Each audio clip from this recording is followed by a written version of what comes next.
noite. A Globo News está entrevistando essa semana os candidatos e pré-candidatos à presidência da República mais bem colocados na última pesquisa Ibope de intenção de voto e que estão aptos a participar presencialmente dessas entrevistas. Luiz Inácio Lula da Silva, pré-candidato do PT, aparece em primeiro lugar nas pesquisas, mas o ex-presidente não pode dar entrevistas por determinação da Justiça. Ele está preso em Curitiba, condenado por corrupção passiva e lavagem de dinheiro. Hoje o nosso convidado é Jair Bolsonaro, candidato do PSL, Partido Social Liberal. Ele tem 63 anos, o pai trabalhava como dentista e a mãe era dona de casa. Bolsonaro nasceu em Glicério, no interior de São Paulo, e foi registrado em Campinas. Cursou a Escola Preparatória de Cadetes do Exército. Depois foi morar em Resende, no sul fluminense, onde se formou na Academia Militar das Agulhas Negras. Nos anos 80, foi para a reserva com a patente de capitão e começou a carreira política filiado ao PDC. Foi vereador e está no 7º mandato como deputado federal. Esteve em 9 partidos e concorre pela primeira vez à presidência da República. Vão participar dessas entrevistas os seguintes jornalistas da Globo News: Gerson Camarote e Roberto Dávila, Valdo Cruz e Mário Sérgio Potti, Andréa Sadi e Merval Pereira, Cristiana Lobo e Fernando Gabeira. E eu sou a mediadora e faço perguntas. Candidato, boa noite. Obrigado por estar aqui com a gente. A primeira pergunta que eu queria lhe fazer é o seguinte: o senhor se coloca sempre como um novo, quer se colocar, quer ser entendido como um novo na política, né? Uma pessoa que chega, como se diz em inglês, outsider, né?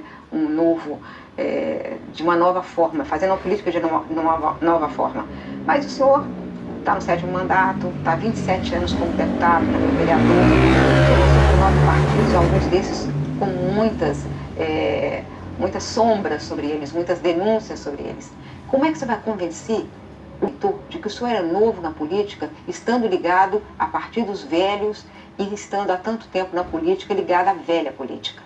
Primeiramente, por ocasião da leitura do relatório da ação penal 470 mensalão, o senhor Joaquim Barbosa se referiu à minha pessoa como o único deputado da base aliada que não foi comprado pelo PT. Então não é porque eu estou no meio de laranjas podres que eu me contaminei. No tocante ao novo, eu nunca fui ministro, secretário em estados, nunca concorri a qualquer cargo eletivo no Poder Executivo. Então eu sou novo, sim, nessa nova possibilidade de disputar um cargo no Executivo. E teria mais passagens ainda dentro da Câmara, né, para demonstrar que eu sou diferente da velha política que sempre imperou por lá. Como, por exemplo, eu fui citado por Alberto Youssef por ocasião também da sua delação premiada, que eu fui um dos 3 deputados que não foi pegar dinheiro na Petrobras. E outros momentos apareceram comigo também. Em 2014, eu fui o único parlamentar entre 1.428 candidatos que não aceitou dinheiro do partido. Isso é diferente, isso é uma novidade na política, a né? JBS Friboi. Então sou diferente dentro da Câmara. Talvez seja até um deputado recordistas em processos dentro da Câmara, impetrados pelos mesmos partidos de esquerda, por exatamente não concordarem com o meu posicionamento. Mas André Sadi, sou novo realmente nessa área. Mas o senhor é um político profissional, a família do senhor está na política, o senhor tem 3 filhos, um deputado estadual, outro federal, outro vereador, como a Miriam disse, o senhor está quase há 30 anos no Congresso.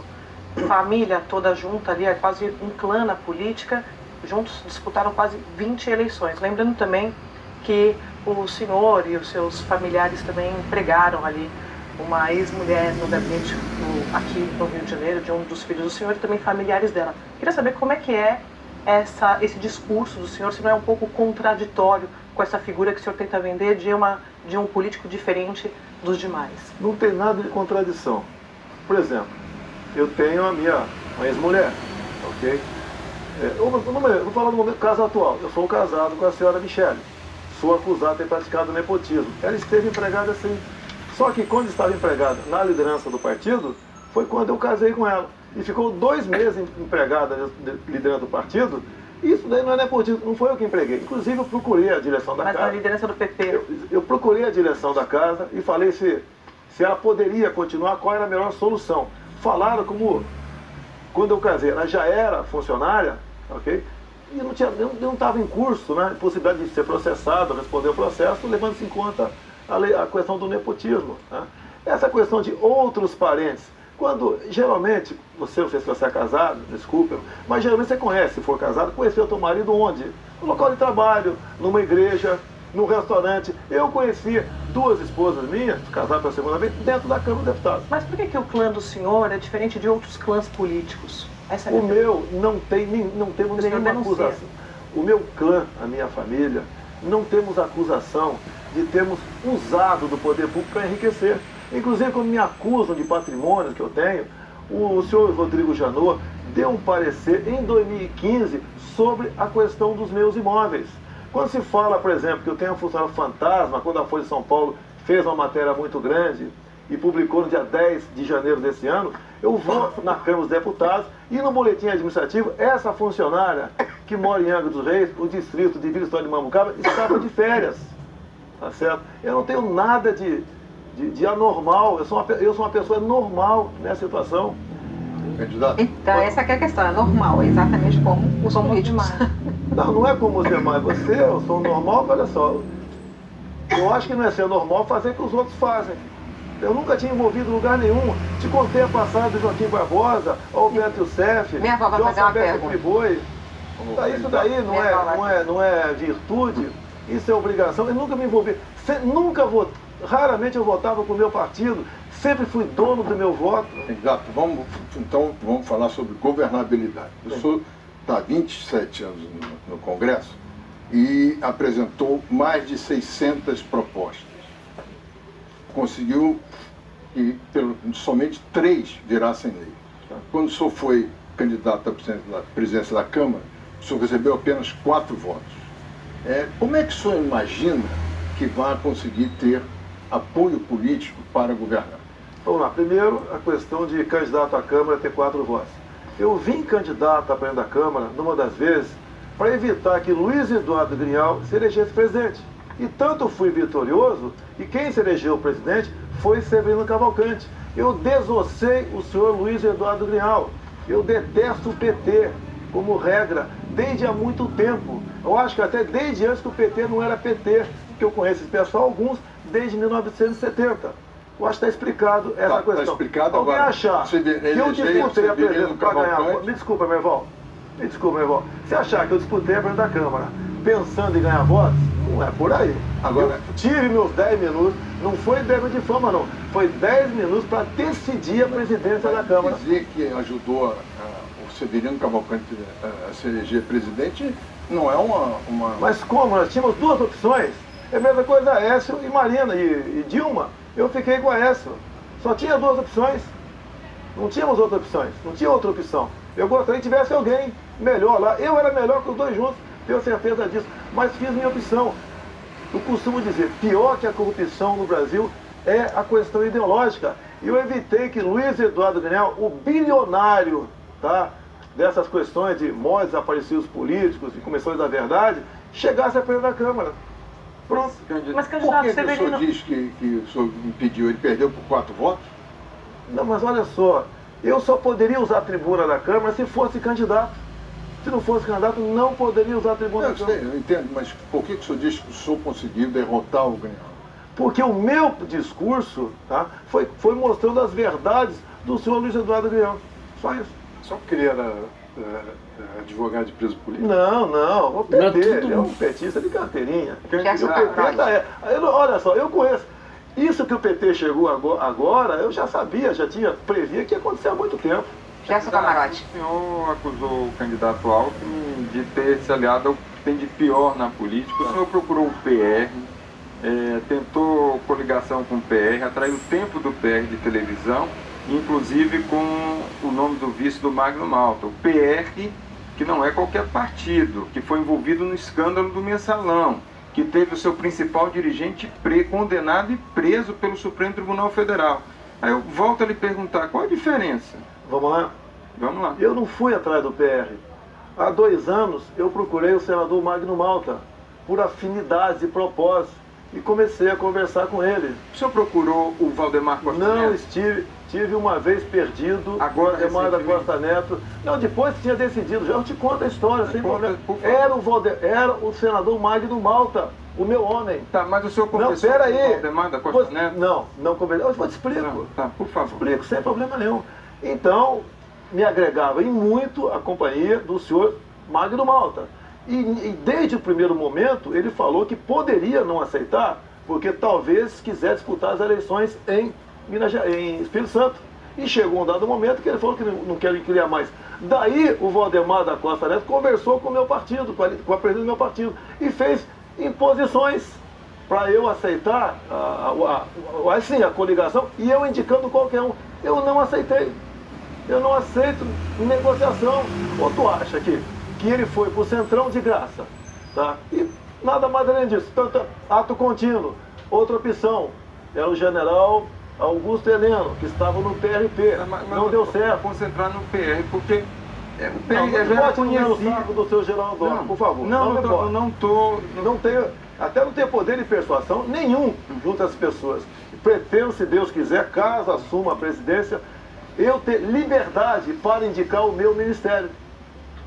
Não vou depender de ninguém. Se o PR estivesse no seu governo, se o PS estivesse com o PR, tivesse feito essa coligação, o senhor ficaria confortável com esse partido que foi o seu principal dirigente condenado pelo Mensalão? Olha só, eu estive vontade? no PP, o partido tem 30 nomes no Supremo Tribunal Federal. O Joaquim Barbosa falou que eu não me meti. O senhor foi presidido por Pedro Correia, que foi preso. Você quer que eu faça o quê? Não, mas o senhor já sabia. Mas se eu tivesse no PP, qual partido de Santos tem lá dentro? Mas o senhor não saiu agora pelo Eu respondo por mim.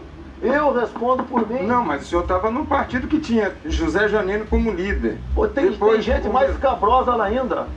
E o senhor acha normal conviver ali na liderança? Olha só, raramente até frequento liderança. Quando eu chego em liderança, não tem reunião, sempre acabava a liderança, ninguém comentava nada de importante. Mas já lá sido noticiado. Você já viu confessionários nos partidos? Confessionários? Você já viu, o Gerson? Camarote, você sabe disso. Eu nunca me envolvi nisso, nunca fui citado em escândalo nenhum. Não faltaram oportunidades, só que eu tenho caráter. A única diferença é essa. Agora, qual a diferença? Se eu convivo com todo mundo, e no plenário você conversa com todo mundo, não vai ser a filiação político-partidária que vai se deixar mais preso num lado, ou um partido ou outro. Tem deputado que vai fazer besteira em outro partido. É comum. Na Petrobras, não foi só a gente de um partido que meteu a mão na Petrobras, veio de vários partidos.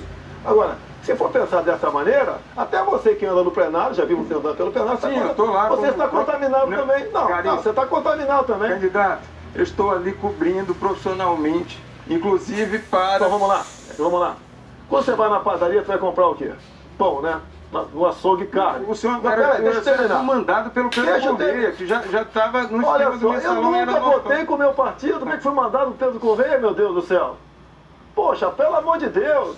Se você vê lá, acabava uma votação importante. Geralmente o líder pega para o assessor, me traga a relação da fidelidade. Você já sabe o que é isso?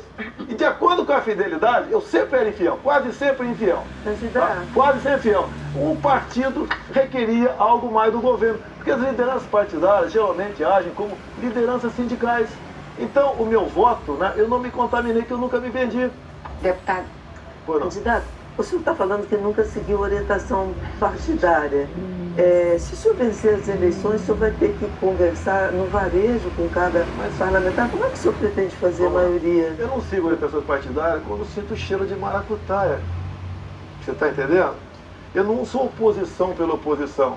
Quando eu sinto que tem algo errado, quando tem aquelas reuniões escondidas, às vezes no banheiro, às vezes numa liderança partidária, que sabe que acontece coisa esquisita lá, eu não voto. Eu tenho desconfiança e não voto. É isso. Porque, lamentavelmente, vende até medida provisória dentro da Câmara. Agora, um presidente que tenha moral, que seja preocupado com o futuro do Brasil, que apresente propostas, que entendam, que atendam aos anseios do povo, por que ninguém vai votar conosco? Agora, também tenho conversado, já conversei com mais de 100 parlamentares na Câmara.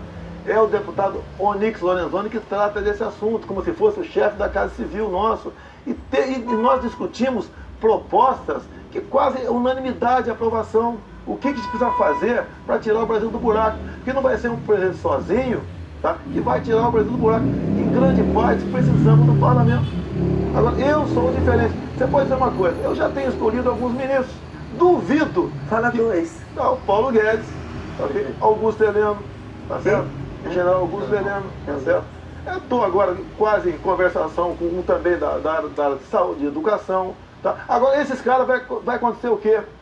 Se, por exemplo, o senhor Geraldo Alckmin for eleito, por exemplo, o que ele vai fazer? Ele vai lá pro Jaburu, lá pro Palácio, lá vai juntar as lideranças, tá certo? E vai decidir, vai partilhar ali o governo, diretores de bancos, são estatais, tá? São ministérios. Se bem que nem vai fazer muito isso, que já fez. Então, o próprio Paulinho da Força já espetou 3 bilhões de reais do futuro governo, a volta do imposto sindical com outro nome. Ou eu acho que o Paulinho da Força se bandeou para o lado do PSDB de graça, a troco de nada. Não seria natural esses partidos me procurarem, que eu estava na frente em pesquisas? Por que não procuraram? Porque o que eles querem, eu não vou dar para eles. Alguns falam, você não vai governar, tá? O Brasil vai parar. A situação que se encontra no Brasil é melhor parado do que afundando. Eu sou diferente. Posso ser o seu melhor, tudo bem, paciência, tá? Mas eu sou diferente. Os candidatos que passaram por aqui disseram que iam ter liberdade para indicar. Ah, mas peraí. Candidato. Você olha na cara do candidato, você vê se está mentindo ou não. Você tem, Candidato. ainda mais mulher, que tem um sexto sentido. Você sabe se o cara está mentindo ou não. Você sabe que tem as negociações. Governabilidade não é repartir o que está aí, não. Fazer com que o Brasil trabalhe para eles e não para a população. Eu estou cumprindo uma missão de Deus aqui. Eu serei independente. Nós nomearemos os melhores para o Brasil. Até porque, se a gente for no artigo 85 da Constituição, se eu não me engano, fala dos crimes de responsabilidade. Um dos crimes de responsabilidade ali é interferir no trabalho do Legislativo. A partir do momento que um presidente dá ao Ministério em troca de voto, está falando ir no açougue, na padaria, ele está interferindo no trabalho legislativo, ele está cometendo crime de responsabilidade. Candidato, diante desse isolamento de alianças partidárias em meio à campanha, a gente está vendo aí uma indefinição, na verdade alguns vices já foram definidos, o senhor ainda não. Quem vai ser o vice? O meu vai ser do PSL. Quem vai ser o nome? Ou a senhora Jana Pascal, ou o senhor, o príncipe, conhecido como príncipe, né? É Felipe Orleans de Bragança. O que está faltando para definir um ou outro? Está faltando que eu estou conversando com a Janaína, tá certo? E ela apresenta alguns problemas familiares, que tem 2 filhos, ok? E... O senhor tem uma preferência por um? Não. Eu, na situação, não posso ter preferência, tá certo? Lógico, sempre a gente pensa num plano B. Não, no momento, o plano B é o príncipe, ok? E diante daquele... Desculpa, o senhor falou uma missão de Deus. Eu sou cristão. Sim, né? Mas olha só, a situação que eu cheguei, eu sou do baixíssimo clero. Eu não sou ninguém na política, eu não sou nada na política. Para eu ter um apoio popular que está aí no momento, não é inimaginável o que está acontecendo? Como eu consegui isso? Porque quando eu falo missão de Deus, eu pensei o seguinte, qual vai ser o meu lema, né? Qual vai ser a minha bandeira? Eu fui lá em João 8,32, e conhecereis a verdade, e a verdade vos libertará. E a verdade para o político não existe. Candidato. Tá certo? Então, em cima disso, quando eu fui para Roraima, por exemplo, fui 2 vezes, porque quase, eu desconheço o candidato a presidente, ter passado por Roraima, lá não tem densidade eleitoral, mas eu fui lá um pedaço do nosso Brasil, talvez o pedaço de terra mais rico do Brasil, e apontei soluções para eles sem dinheiro do governo. Candidato, lá na convenção, a Janaína, retomando a questão da vice, ela fez um discurso ali, causou algum tipo de irritação aos aliados do senhor, propondo uma autocrítica do partido ali, como uma espécie de pensamento único do campo do senhor. O senhor se sentiu constrangido com isso? Ela falou que nós não poderíamos ser o PT o contrário, né? Nós somos o contrário do PT. Mas o senhor ficou constrangido? Não, é liberdade de expressão. Todo mundo tem liberdade de falar o que achar que... O senhor concorda com ela? Eu não concordo que nós somos o contrário do PT, tá certo? Nós somos o contrário do PT, não o PT o contrário. Eu não posso concordar com isso, mas é um direito dela falar. Ela agrega muita coisa, é uma pessoa de valor. É uma mulher que sofreu muito por questão do impeachment. Imagine o que ela não apanhou, ameaça de morte que ela sofreu, amigos que ela perdeu. Ela está dentro da USP. de esquerda. Mas o senhor acha que o partido tem que fazer uma espécie de autocrítica? O senhor acha que ela agregou esse tipo de O meu debate? partido apareceu agora. Não existia, o PSL estava perdido. O PSL ia deixar de existir. E a dificuldade para trazer gente para nós, sabe por quê? Não temos esse fundão partidário. E foi feito um verdadeiro balcão dentro da Câmara, oferecendo 2, 3 milhões de reais do fundão para trazer deputado por ocasião da janela. Sobraram 8 heróis do meu partido. Eu vejo, por exemplo, o Major Olímpio em São Paulo, deputado federal que é pré-candidato ao Senado. Ele largou o partido dele e teria 2 milhões de reais para fazer campanha e tempo de televisão. E veio para cá por um ideal. Então tem que valorizar essas pessoas. Sobre essa questão, né? Acabar fazendo uma chapa puro sangue aí, só com gente do próprio PSL. Eu lembro que quando o senhor estava tentando atrair o Magno Malta para a sua composição de sua chapa, chegou a perguntar por que o PR vai trazer o PR. Mas vocês querem que eu fique sem tempo de televisão? Porque eu preciso de tempo de televisão. O senhor acabou ficando sem tempo de televisão.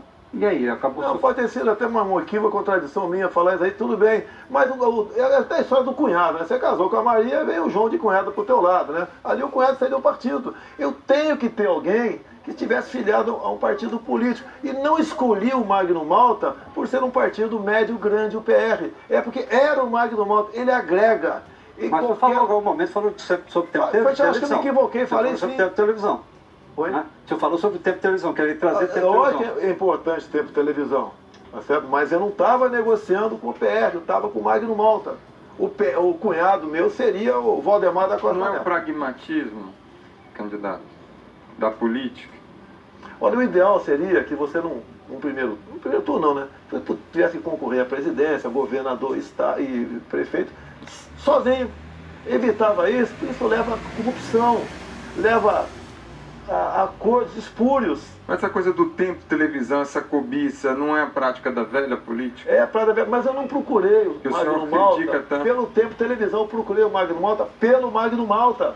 E olha só, o Valdemar da Costa Neto ofereceu para o presidente do meu partido, tá?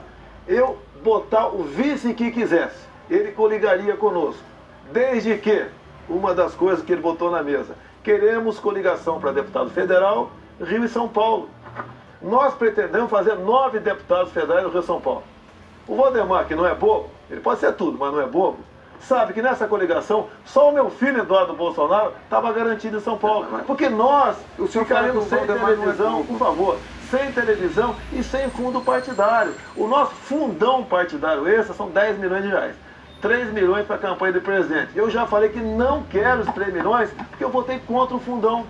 E é um escárnio, 1 bilhão e 700 milhões de reais para esse fundão, para reeleger parlamentares que, lamentavelmente, né, grande parte, não produziram algo de bom para o Brasil. Candidato. Você vai conversar com alguém que não é bobo? Tenho. Pô, peraí, cara. Você conseguindo a presidência da República, tá certo? O pessoal vai ter que olhar para mim. Não, mas vai. Antes. Não, mas peraí, mas se eu não chegar... Eu não tenho obsessão pelo poder, camarada, por favor. Eu não tenho obsessão pelo poder. Não conversei com mais partido nenhum. O que é natural não é eu conversar. É eles virem conversar comigo. E ninguém veio. Okay? Candidato, o senhor tem fugido de todas as perguntas sobre economia com o argumento de que o Paulo Guedes, que vai ser seu ministro da Fazenda, sabe tudo, né?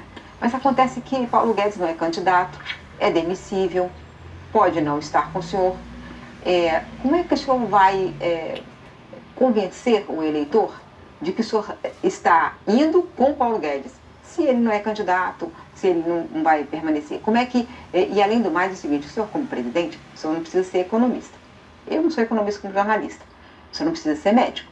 Mas o senhor precisa conhecer as decisões que vai tomar. Então eu quero saber o seguinte, que confiança o seu eleitor pode ter de que vai ter alguém que comanda a economia? Olha, por que você está dizendo que não vai ser o Paulo Guedes? Não. A senhora nunca conversou com ele. É mesmo que eu vou me casar. Vamos supor que a gente vai se casar agora, vamos supor, tá certo? E no altar, alguém pergunta para a senhora, se não der certo, se o Bolsonaro negar fogo, qual é teu plano B? Qual é teu plano Candidato, o B? que eu estou perguntando não é sobre casamento. Eu estou perguntando o seguinte, ele não é candidato, ele não tem, portanto, ele não vai ter mandato. E toda pessoa que não tem mandato pode ser demissível, né? Quem tem mandato também é demissível. Com cassação, em outras circunstâncias. Não, é demissível também. Mas eu estou falando que o ministro da Fazenda, o ministro é um ministro demissível. Portanto, essa forma de buscar um biombo para falar, olha, ele vai explicar tudo, o senhor é que precisa explicar as suas ideias de economia. Não é um joguete na mão de ninguém. Não, eu conheço o Paulo Guedes, eu sei ele disso, tem caráter, eu conheço ele há muito tempo. Ele tem responsabilidade, ele é um senhor que nunca, pelo que eu sei, nunca ocupou cargo político em governo nenhum, tá certo? E houve uma aproximação nossa, meio assim por acaso. E eu estou muito feliz com ele. Agora, olha só, Miriam, se eu tenho do meu lado uma pessoa como o Paulo Guedes, como você disse que você reconhece ele, até fora do Brasil, por que eu vou falar de economia? Meu Deus do céu. Eu sou capitão de artilharia, vamos lá, eu sou capitão de artilharia. Eu sei fazer integral, sei fazer derivada, sei calcular um tiro de barragem. Eu tenho. Mas o senhor não é candidato a comandante do Exército, o senhor é candidato à presidência da República. Eu entendo de números. Eu sei o que o povo precisa. Tá? Senhor Paulo Guedes, o que o povo quer, almeja? É uma inflação baixa, é uma taxa de juros menor do que está aí, tá? É um dólar que não atrapalha quem queira exportar, nem quem queira importar. É, se possível, pagar os juros, começar a pagar a nossa dívida sem aumentar imposto. É desburocratizar tudo no Brasil, é desregulamentar, é abrir o comércio, não seria muita parte dele não, mas para o mundo todo, sem um viés ideológico. É ir pro mercado livre, né? O livre mercado aqui no Brasil, é o liberalismo. Dá para fazer tudo isso? Ele falou, dá. Mas se acontecer alguma coisa com o Paulo Guedes, ele fica doente, o problema é a questão não é essa, a questão é que... Fica doente. Poxa, ele tem, eu acho que não tem gente do nível dele, quase o nível dele, que trabalha pelo meu lado. Se morrer um presidente hoje, quem vai assumir? Não, hoje assumiu o Rodrigo Maia. Não, mas as ideias centrais, como transformar... Esse é o problema. É que o senhor... então eu tenho que ser economista para ser presidente? Não, você ser economista, mas precisa entender economia. Mas quem falou que eu não entendo economia? Eu falei que eu não entendo por questão de humildade. Perto do Paulo Guedes eu não entendo nada. É natural, meu Deus do céu. Eu dirijo o carro. Perto do Nelson Piquet, eu sou navalha. Gabeira. Usar essa forma de se expressar... Poxa, está esclarecido agora. Perto de você com a caneta, eu sou quase analfabeto. Você conhece muito bem. Leia tuas colunas. Um senso crítico. Na maioria delas eu concordo, tá certo? Parabéns. No mesmo tema... Agora estamos em casa, Gabeira. Verde para verde. No mesmo tema que foi colocado, há presidentes que dominam um pouco o tema de economia. Tá. Mas, de modo geral, a tática que eles usam é colocar uma equipe com algumas divergências para eles poderem assistir a discussão, aprender com ela e ter alternativas de decisão. Tendo uma pessoa só, não há um perigo de não se aprender e de ser, de uma certa maneira, manipulado? Olha só, Gabeira, o Brasil está numa situação tal que você tem que acreditar nas pessoas, ok? O senhor Paulo Guedes, caso seja ministro, né, caso ele aceite o convite, ele não vai tomar decisões sem conversar comigo. Não, eu sei. Certo? É que a conversa... Agora, tem mais gente com ele, tem mais gente que discute economia conosco também. É gente que está pronto a assumir no impedimento. Não é eu demitir o Paulo Guedes. Se ele vai cumprir a missão, ele falou que cumpre a missão e eu acredito nele. Por que eu iria demiti-lo? Lançar o Brasil numa aventura? Não é essa hipótese que eu coloquei. A hipótese de uma equipe econômica mais rica em discussão, mais rica em levantamento de problemas, para que o presidente tenha uma visão maior ao escolher o problema. Ele já falou que gostaria de manter o presidente do Banco Central. Eu falei, Paulo, quem vai definir tudo isso é você. Eu quero o resultado, eu quero o povo sorrindo, crédito barato, diminuindo a dívida interna, dólar, inflação. Eu quero isso, você está fazendo isso? Qual o problema? Por que eu não estaria de acordo com a política dele? E assim as demais áreas, saúde, educação, defesa. E são as pessoas, duvido, Gabriel, você ficou 3 mandatos lá no Brasil, você sabe como é que funciona, 4, né? Como é que funciona aquela questão lá, né? nesse troca-troca de cargos, né, de toma lá da cá. O Brasil não aguenta mais isso. Isso leva à ineficiência do Estado e à corrupção. É o que está aí. Graças a Deus está havendo a Lava Jato. Que se não estivesse havendo a Lava Jato, eu acho que o Brasil estaria em uma situação pior do que se encontra no momento. Por isso devemos fortalecer a Operação Lava Jato. Como, entre outras maneiras? Colaborando com a Polícia Federal, dando mais meios à Polícia Federal poder investigar. É isso que a gente precisa. Não fazer como um candidato aí falou agora há pouco e nós vamos pegar o pessoal do MP, do Judiciário e botar cada um no seu quadradinho. Não é isso, pô. Geraldo. Durante o senhor foi eleito, né? Está começando a governar. Se de repente a inflação começar a subir, aí a gente hoje sabe que os juros estão na faixa de 6,5%. Aí de repente o seu Banco Central entende que é preciso subir os juros assim de forma violenta.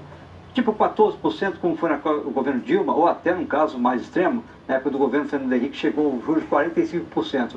Senhor, como é que o senhor enfrentaria essa situação? Meu irmão, nós temos uma dívida interna, me ajude se estiver errado, por favor, próxima a 4 trilhões de reais. Certo? Por aí. Por aí. Mais ou menos. Se contar com todo o Estado, um pouco mais. Um pouco mais, tudo bem. Ela subiu assustadoramente da metade do governo Fernando Henrique Cardoso, onde chegou a 50 e poucos por cento a taxa de juros para combater a inflação. Esse remédio aqui, esse remédio usado lá atrás, em doses cavalares, está havendo um efeito colateral enorme aqui. Agora, as questões inopinadas, que fogem da normalidade, você tem que buscar uma solução. Se a solução for essa, que você faça. Agora, imagina essa taxa de juros em cima, senhora Mira, com 4 trilhões de dívida. Para onde vai a nossa dívida interna? Pô, vai explodir, pô. Agora, eu acho que você tomando medidas para fazer a economia rodar, tá certo? Nós começarmos a buscar maneira de agregar valor naquilo que nós produzimos, não ficarmos apenas apegados à questão dos commodities. Eu fui agora em Paraupebas, fiquei lá 30 minutos vendo um trem passar de minério, vai para a China, basicamente isso aí. Será que nós não podemos agregar valor nisso? O que falta para nós investir em ciência e tecnologia? Tá? A gente tem que trabalhar nessa área também, para evitar exatamente isso aí. E você, a economia funcionando, você tem que ter uma reserva maior, talvez não seja preciso, né, recorrer a uma situação dessa para conter a inflação. Então essas questões... No seu governo, você vai seguir a proposta do seu assessor econômico, Paulo Guedes, tornar o Banco Central totalmente independente? O que ele quer é o Banco Central independente politicamente. E eu sou favorável a isso. Tá? E vai ter meta também. O Banco Central vai ter metas. Se não cumprir exatamente as metas, como agora, dentro de um parâmetro, lamento, mas o senhor Paulo Guedes vai acenar com a troca do Banco Central. Não seria totalmente independente? Independente politicamente. O que acontece é o loteamento político. Até o BNDES agora. Tá? Quem está lá? Quem está lá é um homem que até pouco recebia ordem de Renan Calheiros. Esse Brasil não tem como dar certo mesmo. Dessa forma, hoje não tem indicação política. Não, a indicação política, você sabe para que é indicação política, né? É para facilitar.